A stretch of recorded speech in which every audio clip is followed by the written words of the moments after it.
My husband cheated on me with his ex for a year behind my back, so I legally stole his only child. I thought Damien and I had the perfect marriage, 12 years together, built from nothing into something beautiful. We met in our early 20s when we were both broke and dreaming big. He was studying law while working nights at a warehouse. I was finishing my psychology degree while waitressing at a diner that served coffee so bad it could strip paint. Our first apartment was a studio with a radiator that sounded like a dying elephant, but we were happy. We'd eat ramen noodles by candlelight and plan our future. Damien would become a partner at a prestigious firm. I'd open my own practice. We'd have kids, travel the world, grow old together. When Damien's ex-girlfriend Bridget called 3 years into our marriage, I wasn't worried. She was pregnant and claimed it was his from a one-night mistake during a work conference. The timeline was impossible. Damien had been home with me that entire week, sick with the flu. I held his head while he vomited, brought him soup, never left his side, but the DNA test came back positive. I don't understand, Damien kept saying, staring at the results. This doesn't make sense. Bridget was a mess. Unemployed, addicted to pills, living in her car. She wanted money, not a baby. When little Camden was born, she signed over full custody to Damien without a fight. $5,000, and she disappeared. Camden became my world. I was the one who walked the floors during colicky nights.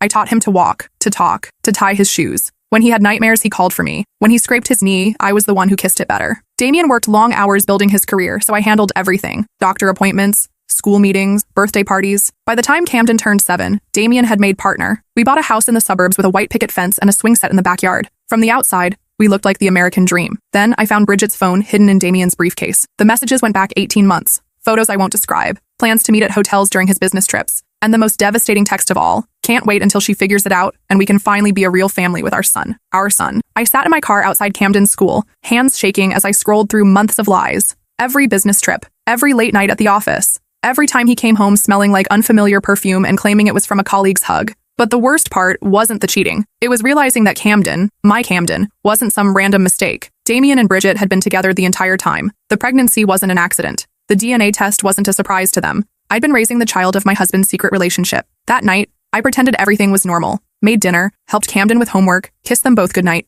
But inside, I was planning something that would change all our lives forever. The next morning, I called in sick to work and drove to the law office where I'd done my graduate internship. My former supervisor, Patricia, was now a family court judge. We'd kept in touch over the years, sharing coffee and complaints about the legal system. I need advice, I told her over lunch. Hypothetically, if someone discovered their spouse had been lying about paternity and custody arrangements, what legal options might exist? Patricia raised an eyebrow. That's quite a hypothetical. Are we talking about fraud, misrepresentation, parental alienation? I chose my words carefully. All of the above, potentially. She leaned forward. If someone could prove deliberate deception in establishing custody, especially if they'd been acting as the primary caregiver under false pretenses, the courts would take that very seriously. Custody isn't just about biology. It's about the best interests of the child. That afternoon, I contacted a private investigator named Reynolds. Within 2 weeks, he documented everything. Hotel receipts, restaurant charges, even security footage of Damien and Bridget together during times he'd claimed to be working. The evidence painted a clear picture of an ongoing relationship that predated Camden's conception by at least 6 months. More damaging was what Reynolds discovered about the original custody arrangement. Bridget hadn't just signed over her rights for $5,000. Damien had paid her an additional $15,000 to disappear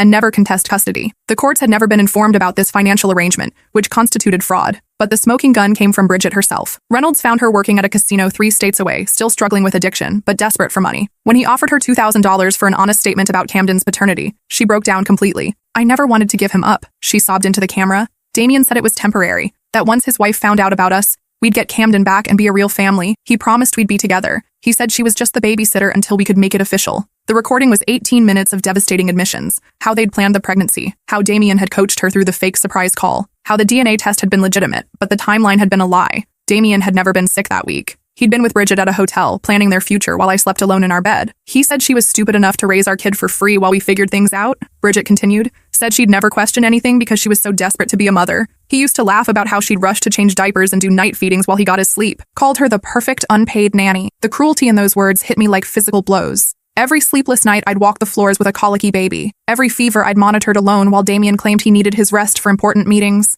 Every milestone I'd celebrated while he worked late. All of it had been orchestrated. I watched that recording dozens of times, each viewing cutting deeper than the last. But with each replay, my devastation transformed into something harder, more focused. Rage crystallized into determination. But I wasn't just hurt. I was calculating. For 8 years, I'd been Camden's mother in every way that mattered. I'd sacrificed career opportunities to be home with him. I'd used my inheritance from my grandmother to pay for his private school, his music lessons, his medical expenses. Every legal document listed me as his guardian. Every school record had my signature. Under the law, I had more claim to Camden than Bridget ever did. I spent the next 3 months building an airtight case. I documented every payment I'd made for Camden's care, every school event I'd attended while Damien worked, every medical decision I'd made. Every night I'd stayed up with him during illness. The evidence was staggering. I had receipts for 8 years of clothing, shoes, school supplies, medical bills, dental work, vision exams, birthday parties, Christmas presents. I had videos of first steps, first words, first day of school, all captured by me while Damien was at work or traveling. I had thank you cards from teachers praising my involvement,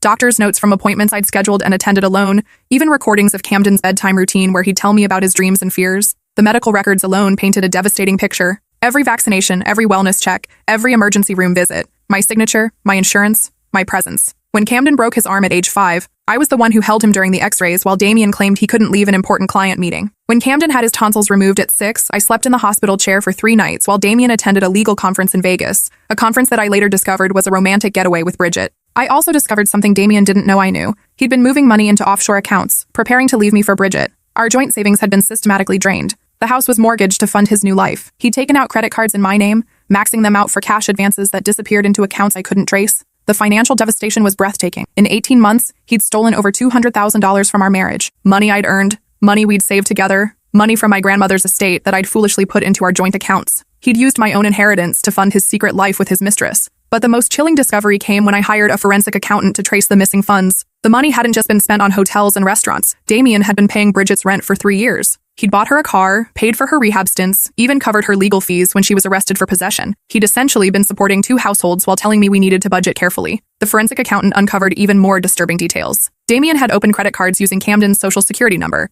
building debt in my son's name to fund his affair. He'd forged my signature on refinancing documents, putting our home at risk. He'd even stolen money from Camden's college fund, money my grandmother had specifically left for her great-grandson's education. This is financial abuse on multiple levels, the accountant explained. Identity theft, forgery, embezzlement. We're talking federal crimes here. He was planning to take Camden and disappear. Reynolds showed me flight itineraries Damien had researched, one-way tickets to Costa Rica for 3 passengers. He'd been in contact with international schools, had even started the process of obtaining new passports. The timeline was terrifying. He'd planned to leave the weekend after Thanksgiving, taking Camden on what I thought would be a father-son camping trip. I would have come home to an empty house and a note. The revelation transformed my grief into rage. This wasn't just infidelity, it was calculated destruction of everything I'd built, everyone I loved. He'd planned to steal my child, my money, and my future, while leaving me with nothing but debt and heartbreak. But Damien had made one crucial mistake. He underestimated me. I built my psychology practice by understanding human behavior, by recognizing patterns and predicting outcomes. I knew how to document evidence, how to build cases, how to present facts that couldn't be disputed. My clinical training had taught me to remain objective even under emotional stress. I became a woman on a mission. I installed hidden cameras in our home, legal since I owned the property. I recorded every conversation, every phone call, every moment when Damien thought he was safe. The footage revealed a man I'd never seen before. Cold, calculating, dismissive. When Camden wasn't around, Damien would take calls from Bridget, discussing their plans with casual cruelty. She suspects something, I heard him say one evening, while I pretended to sleep upstairs. But she's too weak to do anything about it. By Christmas, we'll be gone and she can rot here with her bills. What about the kid? Bridget asked. You sure he won't miss her? Damien laughed, a sound that chilled me to the bone. He'll forget about her in 6 months. Kids are resilient. Besides, she was never really his mother anyway, just a convenient babysitter who worked for free. What if she tries to fight us legally? With what money? I've cleaned out every account. She'll be too busy trying to pay rent to hire a decent lawyer. And even if she does, what court would give custody to a non-biological parent over the real father? That conversation became Exhibit A in my custody filing. The recordings revealed more than just their escape plans. They detailed years of manipulation and psychological abuse I hadn't even recognized. Damien described how he deliberately undermined my confidence, isolated me from friends, and made me financially dependent on him. The key is making them think every decision is their idea, he told Bridget during one particularly chilling call. She thinks she chose to stay home with Camden,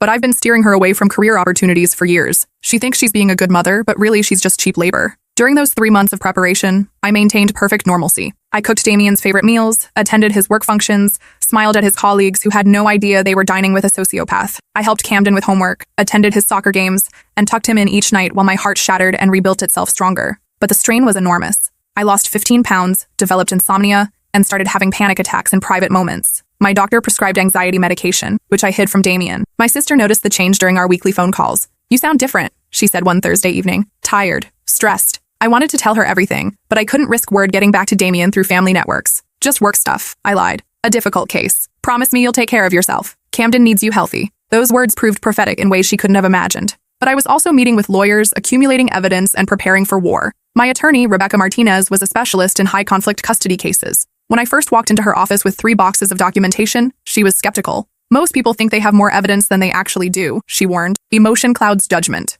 2 hours later, after reviewing bank statements, recordings, photographs, and Bridget's confession, Rebecca's demeanor had completely changed. "This is the most comprehensive case of custodial fraud I've seen in 20 years," she said. "If even half of this is admissible, you'll not only win custody, you'll destroy him professionally." Rebecca was a force of nature, a former prosecutor who'd switched to family law after watching too many women lose their children to abusive ex-husbands with better lawyers. She'd built her reputation representing underdogs against powerful men who thought money could buy justice. "Your husband made a critical error," she explained during our second meeting. "He assumes the system will protect him because he's the biological father with more money. But family court isn't about biology or bank accounts. It's about the best interests of the child. And every piece of evidence points to you as Camden's psychological parent." We spent weeks organizing the evidence chronologically, building a narrative that would be impossible to refute. Rebecca brought in a forensic accountant to trace every stolen dollar, a child psychologist to evaluate Camden's attachment patterns, and even a technology expert to verify the authenticity of the recordings. "The key," Rebecca explained, "is showing that you acted in good faith while he acted with deliberate deception. You believed you were adopting his child and building a family. He was using you as free labor while planning his escape. But we needed more than evidence. We needed strategy." Rebecca filed for an emergency custody hearing, citing flight risk and financial fraud. She also filed for a restraining order preventing Damien from taking Camden out of state, freezing all joint accounts, and requiring him to surrender his passport. The papers were served on a Tuesday evening while Camden was at soccer practice. I'll never forget the look on Damien's face when the sheriff handed him that envelope. Confusion melted into panic as he read the contents. By the time he looked up at me, standing in our kitchen with my arms crossed, his skin had gone gray. "You can't do this," he whispered. "I already did," I replied calmly. "He tried to call his phone, but I'd had the number changed. He tried to access our bank accounts, but they were frozen. He tried to book a flight, but his passport had been confiscated that afternoon by federal marshals. Apparently, attempting to steal $200,000 and flee the country constitutes a flight risk." "Where's Camden?" he demanded. "Safe," I said, "and he's going to stay that way." For the first time in our 12-year relationship, I watched Damien completely lose control. He screamed, he threatened, he even threw a glass against the wall, all while I recorded everything on my phone. "You're destroying our family," he shouted. "No," I said quietly. "You destroyed it the day you decided I was disposable." The transformation was remarkable. The charming, successful lawyer I'd married revealed himself as a petulant child when his carefully constructed lies crumbled. He called me names I'd never heard him use, threatened consequences I knew he couldn't deliver, and made demands he had no power to enforce. "You'll never survive without me," he sneered. "You have no money, no real career, no skills beyond changing diapers. I made you everything you are." "Then you made someone strong enough to survive without you," I replied. The emergency hearing was scheduled for the following Friday. Damien hired the most expensive lawyer in the state, a man named Preston who specialized in protecting wealthy men from their wives. I'd done my research. Preston had helped 3 different clients hide assets during divorce proceedings, all while claiming they were protecting the children from vindictive mothers. But Preston hadn't dealt with someone like me. Preston's strategy was immediately clear: paint me as an unstable woman having a breakdown over marital problems. He filed counter motions claiming I was using Camden as a weapon against Damien, that my accusations were fantasies born of jealousy and desperation. "My client acknowledges the marriage has problems," Preston argued in his preliminary brief, "but those problems don't justify alienating a child from his biological father. Mrs. Thorne's extreme actions suggest she's not acting in Camden's best interests." Rebecca anticipated this approach. "They're going to claim you're crazy," she warned. "Hysterical, vindictive. It's the oldest strategy in the book. Discredit the woman's mental state so her evidence looks like delusion." But we had something Preston didn't expect: objective documentation spanning years. The first bombshell came when Rebecca played Bridget's recorded confession in open court. Preston objected repeatedly, but the recording was too detailed, too specific, too damaging to dismiss. Bridget described not just the affair, but the planning sessions where she and Damien had mapped out their deception. "He showed me pictures of her," Bridget said on the recording. "Said she was lonely and desperate enough to believe anything. He called her pathetic. Said she'd probably thank him for letting her play mommy while he figured out how to get rid of her." The judge's expression grew darker with each revelation. Preston tried to discredit Bridget's testimony, pointing out her history of drug abuse and mental health issues. But the recording was too coherent, too detailed, and too consistent with other evidence to dismiss as the ravings of an addict. The second bombshell was the financial evidence. Rebecca presented a PowerPoint showing exactly where every stolen dollar had gone: Bridget's rent, her car payments, her credit cards, even her drug rehabilitation costs. The judge examined each bank statement, each wire transfer, each forged signature. "Mr. Thorne," the judge said finally, "did you authorize these transfers from joint accounts without your wife's knowledge?" Preston whispered urgently in Damien's ear before he answered, "I was supporting the mother of my child during a difficult time." "While planning to abandon your legal wife and steal custody of that same child?" the judge asked. Silence. The third bombshell was the flight itinerary and passport applications. Rebecca had obtained everything through subpoena: emails to travel agents, school applications in Costa Rica, even rental agreements for a house where Damien, Bridget, and Camden would have started their new life. "Your Honor," Rebecca said, "the respondent wasn't just committing adultery. He was orchestrating the kidnapping of a child from the only mother that child has ever known." Preston tried to argue that biological fathers had absolute rights, but family court had evolved beyond such simplistic thinking, especially when those rights were obtained through fraud. But Preston had one more card to play. He called character witnesses, Damien's colleagues, clients, and family members who testified about his reputation as a devoted father and successful professional. They painted a picture of a man who'd made mistakes but deserved a chance to maintain his relationship with his son. Damien's mother took the stand with tears in her eyes, describing how much she loved Camden and how devastating it would be to lose her only grandchild. "Camden is my son's greatest achievement," she testified. "Whatever problems exist between my son and his wife, they shouldn't punish an innocent child." It was manipulative, but effective. Several people in the courtroom were visibly moved by her testimony. Rebecca's cross-examination was surgical. "Mrs. Thorne, how often do you see Camden?" "Every month or so, sometimes more during holidays." "Who typically brings him to visit? Your son or my client?" "Well, usually my daughter-in-law. She's very good about maintaining family connections. And during these visits, who helps Camden with homework, makes his meals, handles his bedtime routine?" "My daughter-in-law, typically. She's very hands-on." "So even during visits with your son's family, my client is the one providing daily care for Camden?" Damien's mother hesitated. "I suppose so, yes." "And are you aware that your son has been systematically stealing money from the accounts my client uses to pay for Camden's school, medical care, and daily needs?" "I don't know anything about their finances." "Are you aware that your son has been planning to relocate Camden to Costa Rica without informing my client?" "I don't believe that's true." Rebecca presented the flight itineraries and school applications. Damien's mother's face crumpled as she realized the extent of her son's deception. "No further questions, Your Honor." The judge granted my emergency petition. Damien was restricted to supervised visitation pending a full custody trial. All joint assets remained frozen. And most satisfying of all, the court ordered Damien to undergo psychological evaluation before any custody decision could be made. "This court is deeply troubled by the evidence of prolonged deception and financial fraud," the judge stated. "The welfare of the minor child is paramount, and that welfare appears to have been consistently provided by the petitioner, not the respondent." As we left the courthouse, Damien cornered me in the parking lot. "You think you've won?" he snarled. "I'll appeal everything. I'll drag this out for years. I'll make sure you spend every penny fighting me." I smiled. "With what money? Everything you stole is frozen, and everything you earned legally is subject to divorce proceedings. Good luck affording Preston for years of appeals." That's when he made his biggest mistake. He grabbed my arm, squeezing hard enough to leave bruises, and leaned close to my face. "I'll destroy you," he whispered. "I'll take Camden and disappear. You'll never see him again." I held up my phone. "Thank you for the threat of kidnapping. The judge will find this very interesting." Damien's supervised visits began the following. The court-appointed supervisor, a social worker named Mrs. Rodriguez, documented everything. Damien's attempts to poison Camden against me, his inappropriate questions about our finances, even his promise to take Camden on a special trip that would last a very long time. The visits were held at a family service center with cameras in every room. Mrs. Rodriguez noted that Damien spent most of his time on his phone, often arguing with someone in hushed tones while Camden played alone with provided toys. "The child appears uncomfortable around the respondent," she wrote in her first report. "He seeks permission before speaking, apologizes frequently for normal childhood behavior, and asks repeatedly when his mother will return." Meanwhile, Camden was thriving under my full custody. Without the tension of Damien's presence, our home became peaceful again. Camden's grades improved, his nightmares stopped, and he started talking about his feelings more openly. "Mom," he said one evening while we worked on his science project, "why does Dad seem so angry all the time now?" I chose my words carefully. "Sometimes adults go through difficult changes, sweetheart. Dad is working through some problems." "Is it because you're getting divorced?" "Partly, but remember, divorce is between Dad and me. It doesn't change how much we both love you." Camden nodded thoughtfully. "I'm glad I get to stay with you. You make the best pancakes." Such a simple statement, but it reinforced everything I was fighting for. Home wasn't just a place. It was feeling safe, loved, understood. Camden had never had that with Damien, who viewed parenting as a performance rather than a relationship. The full custody trial was scheduled for 3 months later, giving both sides time to prepare comprehensive cases. But during those months, Damien made a series of devastating mistakes that sealed his fate. First, he violated the restraining order by showing up at Camden's school, trying to convince the principal to release Camden to him for an emergency family matter. When the school called me instead, I arrived to find Damien arguing with security while Camden hid in the nurse's office,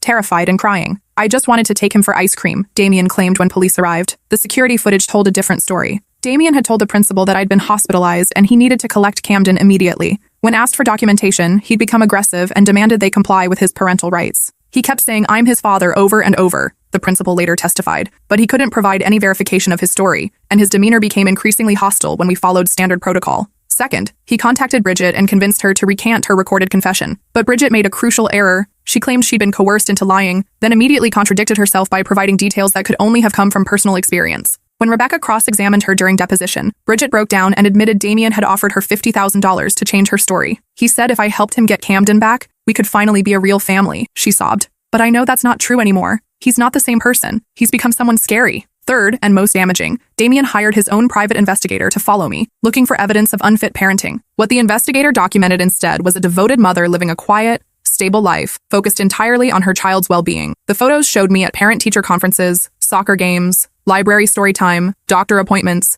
a mundane but beautiful picture of consistent, loving care. But Damien's investigator also captured something unexpected, evidence of Damien's own unfitness. Following me meant documenting everyone in Camden's orbit, including Damien during his supervised visits. The photos showed Damien on his phone during most of their time together, often arguing loudly with someone, presumably Bridget, while Camden played alone. One particularly damaging photo showed Damien meeting with a known drug dealer, the same man who'd supplied Bridget during her addiction. When confronted, Damien claimed he was trying to help Bridget get clean, but the investigation revealed he'd been purchasing pills for her throughout their relationship. He's been enabling her addiction for years, Reynolds explained during his testimony, buying her drugs, paying for her housing, essentially keeping her dependent on him. This isn't the behavior of someone who should have custody of a child. By the time the full trial began, Damien's case had collapsed entirely. The trial lasted 2 weeks. Rebecca called 17 witnesses, teachers who testified about my involvement in Camden's education, coaches who praised my dedication to his sports activities, neighbors who described my exemplary parenting, medical professionals who confirmed I'd made every healthcare decision for 8 years, and child development experts who explained the irreparable damage that would result from removing Camden from my care. Camden's second-grade teacher, Mrs. Patterson, provided particularly powerful testimony. In 30 years of teaching, I've never seen a more devoted parent, she said. She volunteers in the classroom, helps with field trips,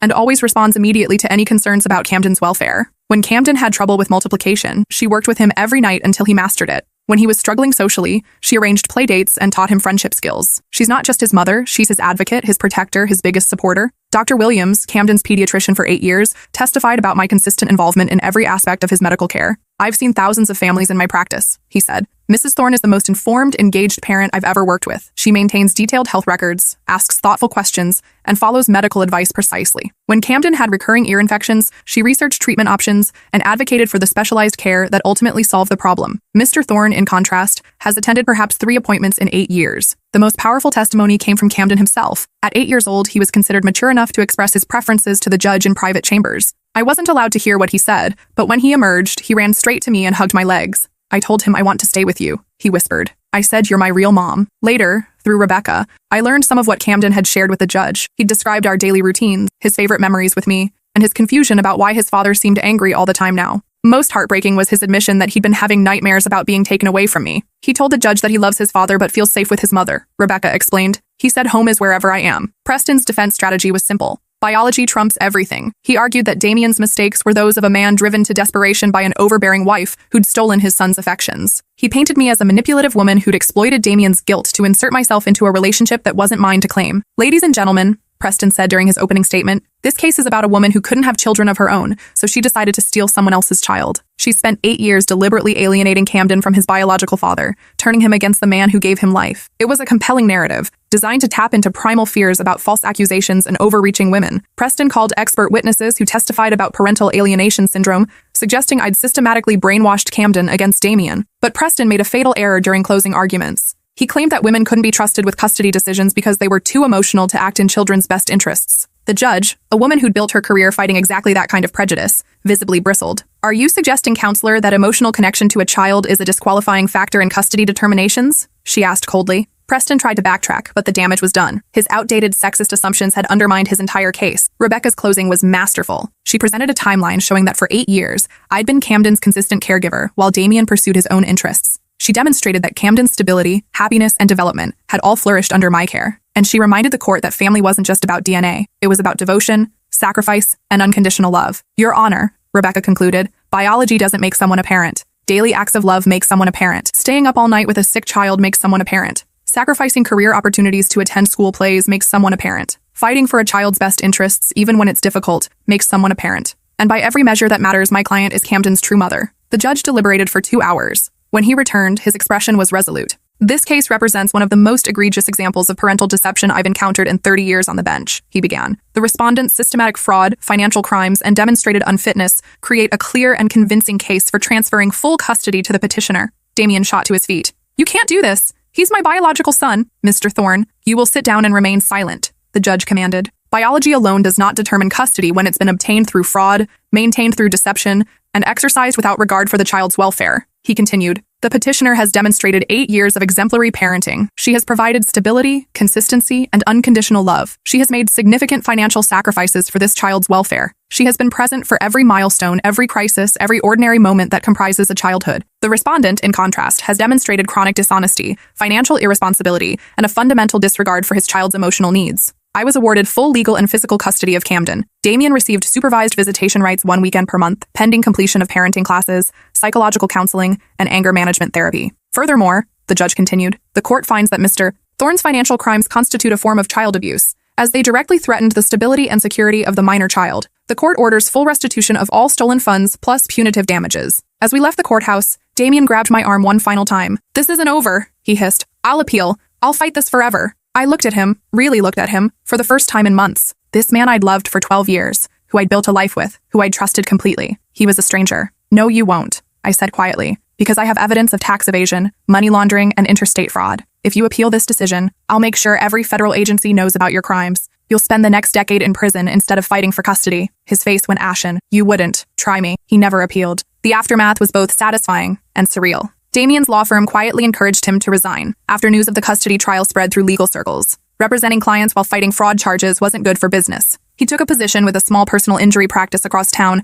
earning a fraction of his former salary. The legal community is surprisingly small. Word spread quickly about Damien's fraud, his theft, his attempted kidnapping. Other lawyers whispered about his ethical violations. Clients requested different representation. His reputation, built over 15 years, crumbled in a matter of months. Bridget attempted one final manipulation, claiming she wanted to be part of Camden's life now that she was clean, but her parental rights had been legally terminated, and her recent perjury during the trial eliminated any sympathy the court might have shown. "She's burned every bridge," Rebecca explained. Even if she genuinely wanted a relationship with Camden, the court would never allow it after her attempts to deceive them. The divorce settlement was generous, to me. Since Damien had stolen most of our assets, the judge awarded me everything that remained, plus alimony and child support based on his former salary. The house, the savings accounts, even his pension, all mine. "The respondent's financial fraud justifies this disproportionate division," the judge explained. "He cannot benefit from his own wrongdoing. But the real victory wasn't financial. It was watching Camden flourish." 6 months later, our divorce was finalized. I received not just half of our legitimate assets, but compensation for everything he'd stolen, plus punitive damages for the fraud. Damien was left with debt, supervised visitation, and a ruined reputation. Without the stress of his parents' toxic relationship, Camden became a different child. He started 4th grade with confidence, joined the debate team, and began taking piano lessons. He made friends easily and invited them over for sleepovers, something he'd never done when Damien lived with us. "I like our house better now," he told me one evening. "It feels happy." The change was remarkable. Camden's teacher noted improvements in his concentration, his willingness to participate in class discussions, even his handwriting. His soccer coach commented on his increased enthusiasm and team spirit. Most importantly, he started expressing his emotions more freely, something he'd rarely done during Damien's reign of emotional manipulation. Damien's supervised visits became increasingly strained. Mrs. Rodriguez documented his attempts to undermine my authority, his inappropriate gifts, expensive toys I couldn't afford, designed to make me look cheap, and his constant questioning about our life without him. "Does mommy have a boyfriend?" he'd ask Camden. "Are you happy living in that small house? Do you miss our old life when we had more money? Don't you think it's unfair that I can only see you once a month?" Camden began dreading these visits. He'd come home quiet and withdrawn, needing hours to return to his normal, cheerful self. After 6 months, the court-appointed child psychologist recommended reducing Damien's visitation to once per month. "The child experiences significant anxiety before and after contact with his biological father," she wrote. "This suggests that continued visitation may be detrimental to his emotional development. The child has expressed fears that his father will try to take him away from his primary caregiver, creating ongoing psychological distress." Meanwhile, I was rebuilding our life from scratch. I'd lost most of our savings to Damien's theft, but the alimony and child support allowed me to rent a small house near Camden's school. I returned to work full-time, building my psychology practice while Camden attended after-school care. Our life was simpler now. Fewer restaurants, fewer vacations, more careful budgeting, but it was also more honest. Camden learned the value of hard work by watching me rebuild our financial stability. He learned that love wasn't about expensive gifts, but about showing up consistently. We developed new traditions to replace the hollow rituals of our marriage. Saturday morning pancakes became sacred time, just the two of us talking about everything and nothing. Sunday evening walks around our neighborhood became opportunities for Camden to share his thoughts about school, friends, and dreams for the future. "Mom," he said during one of these walks, "I'm glad Dad doesn't live with us anymore." The honesty of the statement hit me like a punch to the stomach. "Why, sweetheart?" "Because he made you sad. And when you're sad, it makes the whole house feel sad. 8-year-olds see more than we think they do." 1 year after gaining custody, I made a decision that would have seemed impossible during my marriage. I legally adopted Camden. Since Damien's parental rights hadn't been terminated entirely, this required his consent. I expected a fight. Instead, his lawyer called with a surprising message. "My client is willing to relinquish his parental rights in exchange for termination of child support obligations," Preston said. The offer was both shocking and revealing. Damien valued money more than his relationship with Camden. "Counteroffer," Rebecca replied. "He terminates his rights, child support continues until Camden turns 18, and he agrees never to contact Camden again without Camden's explicit consent as an adult." 2 weeks later, Damien signed the papers. But the process wasn't simple. The court required extensive documentation proving that termination of parental rights served Camden's best interests. We had to demonstrate that Damien had essentially abandoned his parental role, that his continued involvement was harmful to Camden's development, and that I was prepared to assume full legal responsibility for Camden's future. The evidence was overwhelming. Mrs. Rodriguez's reports documented Damien's increasingly erratic behavior during supervised visits. He'd started missing appointments entirely, claiming work emergencies that his employer later confirmed were fabrication. When he did show up, he spent most visits on his phone, arguing with creditors about his mounting debts. The final straw came when Damien attempted to use Camden as a messenger for adult conflicts. During one visit, he gave Camden a letter to bring home to me, a rant about how I destroyed his life and stolen his son. Camden read part of it before I intercepted it, leaving him confused and upset about adult problems he couldn't understand. The respondent's behavior demonstrates a fundamental inability to separate his anger toward the petitioner from his relationship with the child, the court-appointed psychologist wrote. His continued contact with the child appears to serve his emotional needs rather than the child's welfare. The adoption hearing was held on a Tuesday morning in family court. Camden, now 9 years old, wore his best shirt and stood beside me as the judge made our relationship legally permanent. "Do you understand that this means your mother will be your legal parent forever?" the judge asked Camden. "She already was," Camden replied solemnly. "This just makes it official." The judge smiled, the first time I'd seen him show emotion during our long legal battle. "That's exactly right, young man." That evening, we celebrated with pizza and ice cream. Camden designed new artwork for our refrigerator, a family portrait showing just the two of us, holding hands under a rainbow. At the bottom, he wrote, "Forever Family," in his careful 9-year-old handwriting. "Are you sad that Dad won't visit anymore?" I asked carefully. Camden considered the question seriously. "A little,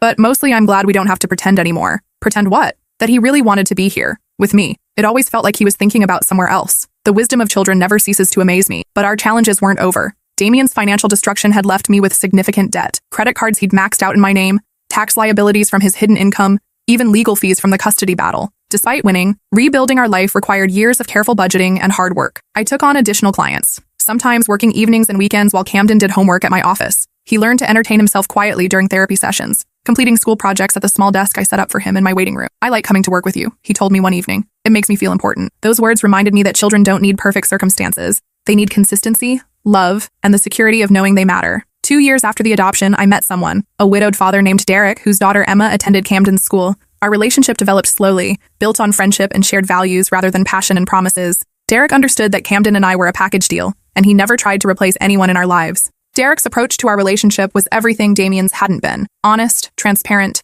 and respectful of boundaries. He introduced us to Emma gradually, allowing the children to set the pace for our blended friendship. He never made assumptions about his role in Camden's life, instead earning trust through consistent, genuine care. The contrast was stark. Where Damien had been controlling and deceptive, Derek was open and collaborative. Where Damien had viewed Camden as property to be claimed, Derek saw him as a person to be respected. Where Damien had demanded instant loyalty, Derek patiently built authentic relationships. When Derek proposed 18 months later, he asked Camden's permission first. "I'm not trying to be your dad," he explained during a private conversation with Camden. "You already have a mom who loves you completely, and that's all the family anyone really needs. I just want to be part of your family, if you'll have me." Camden thought about it for a week before giving his approval. "But Mom is still the boss," he stipulated, "and I get to keep my last name." Derek laughed. "Deal." We married the following spring in a small ceremony with Camden as ring bearer and Derek's daughter Emma as flower girl. Camden walked me down the aisle, grinning proudly as he placed my hand in Derek's. "Take good care of her," he whispered to Derek. "She's the best mom in the world." The wedding was everything my first marriage hadn't been: genuine, joyful, and focused on building a life together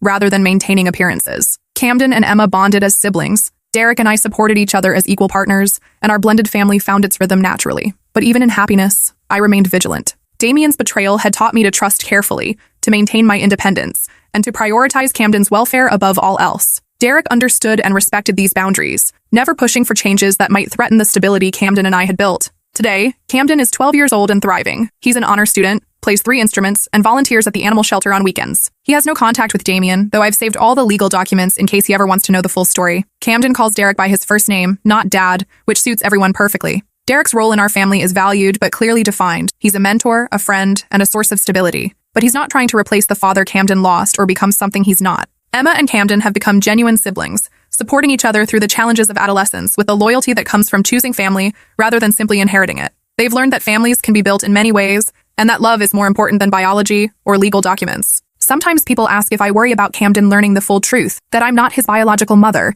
that his father tried to steal him away, that our family was built on someone else's deception. But Camden already knows the parts that matter. He knows I chose him every day for 8 years before I legally had to. He knows I fought for him when others would have walked away. He knows that love isn't about biology. It's about showing up. We've had age-appropriate conversations about his origins as he's grown older. He knows that Damien and Bridget are his biological parents, that they had different plans for his life, and that sometimes adults make choices that hurt children. He knows I adopted him not because I had to, but because I wanted to make our family official. Do you ever wonder about her? I asked him recently, referring to Bridget. Camden shrugged. Sometimes, but not in a missing way. More like wondering if she has my eyes or something. You're my mom. She's just the person who had me. His casual acceptance of our reality amazes me. To Camden, our family isn't complicated or unusual. It's simply home. Last month, Camden had to write an essay about his hero for English class. He chose me. My mom isn't famous or rich or powerful, he wrote, but she's the strongest person I know. When bad things happened to our family, she didn't give up. She fought for what was right. She taught me that love is something you do, not just something you feel. She saved me, and I didn't even know I needed saving. I cried reading that essay. Not from sadness, but from overwhelming gratitude. The essay continued. Some kids have parents who gave birth to them. I have a parent who chose me every single day for my whole life. Some kids have parents who stay because they have to. I have a parent who stayed because she wanted to. Some kids have parents who love them when it's easy. I have a parent who loved me when it was hard. That's why she's my hero.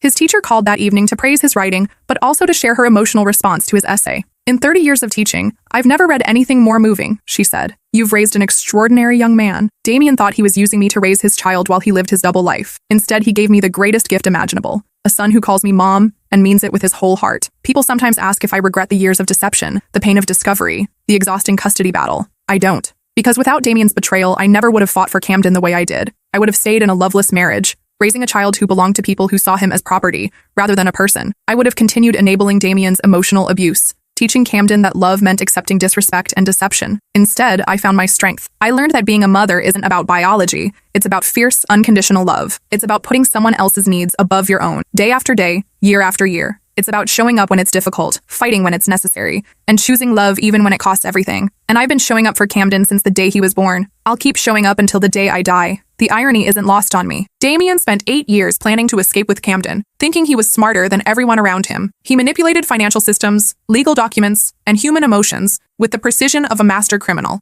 But his deception became his downfall. His lies became my evidence. His betrayal became my motivation. He thought he was playing a long game, but I was playing a longer one. Damien may have given Camden life, but I gave him everything else that matters. Security, stability, unconditional love, and the knowledge that he's worthy of all three. I gave him a home where emotions are safe, where questions are encouraged, where mistakes are learning opportunities rather than punishments. Most importantly, I gave him the knowledge that family isn't about obligation or biology. It's about choice. Every day, I choose to be his mother. Every day, he chooses to be my son. That mutual choice, renewed daily through small acts of love and care, is stronger than any legal document or genetic connection. And in the end, love won over manipulation, truth won over deception, devotion won over biology, consistency won over chaos, maternal instinct won over paternal rights. Camden is home where he belongs, with the woman who chose to be his mother every single day, who fought for him when he couldn't fight for himself, who built a life around his happiness and security. The legal system worked the way it should have, not by privileging biology over best interests, but by recognizing that families are built through daily acts of love, not accidents of genetics. The judge understood that Camden's welfare depended on stability, consistency, and emotional security, all things I'd provided while Damien pursued his selfish interests. Some people say I stole Camden from his real parents, but you can't steal what was always yours. And Camden was always mine, not because of legal documents or custody arrangements, but because of choice. Every sleepless night, every scraped knee, every proud moment, every worried prayer, I chose to be his mother. That choice made all the difference. When I look at Camden now, confident, kind, academically successful, emotionally intelligent, I see the result of 8 years of consistent, loving care. I see a child who knows he's valued, protected, and unconditionally loved. I see someone who will grow into a man capable of healthy relationships because he learned what real love looks like. Damien's legacy is debt, broken relationships, and professional ruin. My legacy is a thriving child who will someday be a loving partner, devoted parent, and contributing member of society. That's the only victory that matters. Camden often asks about our future plans, excited about high school, college, and the adventures ahead. He talks about careers he might pursue, places he wants to travel, and goals he hopes to achieve. In all these conversations, he assumes I'll be there. Not because he has to include me, but because he wants to share his life with me. When I'm in college, can I call you every day? He asked recently. You can call me whenever you want, for as long as you want, for the rest of your life, I told him. Good, he said, satisfied, because you're the first person I want to tell when good things happen. That simple statement encapsulates everything we've built together. A relationship based on mutual choice, genuine affection, and shared history. Camden doesn't love me because he's supposed to. He loves me because I've earned that love through thousands of small acts of care and devotion. As I write this, Camden is in his room doing homework while Derek helps Emma with her science project downstairs. Our house is filled with the comfortable sounds of family life. Music playing, voices chatting, the dishwasher humming in the kitchen. It's ordinary and beautiful, and everything I never knew I wanted. Damien probably thought he was taking everything from me when he planned his escape. Instead, he gave me everything that matters. The chance to prove that love really can conquer all. that families can be chosen as well as born, and that sometimes the best revenge is living a genuinely happy life. Camden is my son, not because of biology or legal documents, but because we chose each other. Every single day for 12 years, we've made that choice again. And every day for the rest of our lives, we'll keep choosing each other. That's what real family means. That's what real love looks like. And that's the only truth that matters.